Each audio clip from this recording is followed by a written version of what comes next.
He was shocked to discover that the fake university he created on a whim had somehow attracted hundreds of students. For Bartleby, this wasn't just a sudden disaster, it was a test of his morals. These students had paid a total of millions in tuition. Faced with that huge sum of money, his friends suggested he take the cash and disappear. But Bartleby couldn't bring himself to do it. His conscience wouldn't let him, so he decided to call a meeting and tell the students the truth. But just as he was about to come clean, one student stood up, visibly emotional. When I got accepted here, it was the first time my parents ever said they were proud of me.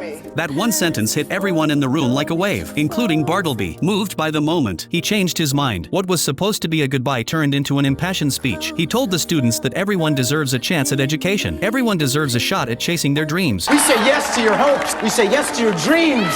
Welcome to South Armand Institute of Technology! But how did things spiral to this point? It all started a few days earlier, when Bartleby received the list of college admissions and his name wasn't on any of them. Rejected by every school. He panicked. He didn't want to disappoint his parents, so he came up with a wild idea. If no college would accept him, why not make one up? He printed a fake acceptance letter, tweaked a school logo, gave the fake college a name, and wrote a short description to make it look real. But a letter alone wasn't convincing enough to sell the lie. He asked a tech-savvy friend to help him create a fake college website. That way, when his dad handed him the acceptance letter and said, "Congratulations, you've been accepted," he could act just as surprised. Congratulations, you've been accepted! His mom teared up with joy and gave him a heartfelt hug. But even in that touching moment, his dad looked skeptical. With Bartleby's grades, this seemed unlikely. Thinking fast, Bartleby pulled up the fake website. That bought him a little more time. The next day, his dad handed him a check for his first semester's tuition, and before leaving, he shared one more surprise. On the first day of school, the whole family would be driving him to campus together. That's when Bartleby realized the trap he'd set for himself. There was no school, but soon, his family would find out the truth. Desperate, he gathered his friends to figure out a plan. They needed a place that could pass as a college at least for one day. After some searching, they found an old, abandoned hospital. It was run down, dusty, and falling apart, but Bartleby saw potential. They all did, so they got to work. They tore down the fences, cleaned every room, and fixed whatever they could. After days of non-stop effort, the South Armand Institute of Technology finally looked like a real school. But they weren't done yet. They needed a president. Bartleby's dad was serious about education. He'd definitely want to meet the head of the school. That's when Bartleby's friend Glenn had an idea. His uncle used to be a respected professor at nearby Harmon College, but was fired for being a little too unconventional. Now he worked in a clothing store, just scraping by. Bartleby asked him to play the role of president. Surprisingly, he said yes without hesitation. They also brought in volunteers to act as students. Once everything was in place, Bartleby and his parents arrived at the fake campus. The renovated space and clean facilities impressed even his strict father. For a moment, it looked like Bartleby had pulled it off, but the moment they stepped inside, his dad started noticing strange things. It felt like a hospital. To ease his doubts, Bartleby rushed to introduce his parents to the president. Luckily, the man still had real experience in education and gave such a convincing talk that Bartleby's dad finally relaxed. Bartleby breathed a sigh of relief. But then, just as his parents left, a student showed up. He said he was there to register. Bartleby assumed he was lost and told him to check out Harmon College down the road. But the student insisted he was in the right place. He'd received an acceptance letter, and he wasn't the only one. More and more students began showing up, each holding an acceptance. That's when Bartleby realized something was seriously wrong. These students were all different, but they shared one thing in common. They'd been rejected by every other college too. Some parents didn't even question the school's legitimacy. They just wanted someone else to take care of their kids. Bartleby was overwhelmed. How could so many people know about a school that was never supposed to exist? He confronted Glenn to get answers. That's when he found out the truth. Glenn had secretly added a clickable acceptance button to the website to make it look more legit. When Bartleby's dad checked it, anyone who entered their info would instantly get accepted. Now, it was too late to stop the wave of new students. And that brings us back to the beginning. When that student stood up and said his parents were finally proud of him, Bartleby felt something shift. He saw himself in every one of those kids. Rejected, overlooked, still full of hope. They all had dreams. They just needed a chance to shine. So what started as a goodbye turned into an opening ceremony. Bartleby took the mic and declared, "Everyone here is accepted." But now he faced a real challenge. How do you actually run a school? How do you teach hundreds of students? Want to know what happened next? Follow me. I'll be back soon with the rest of the story.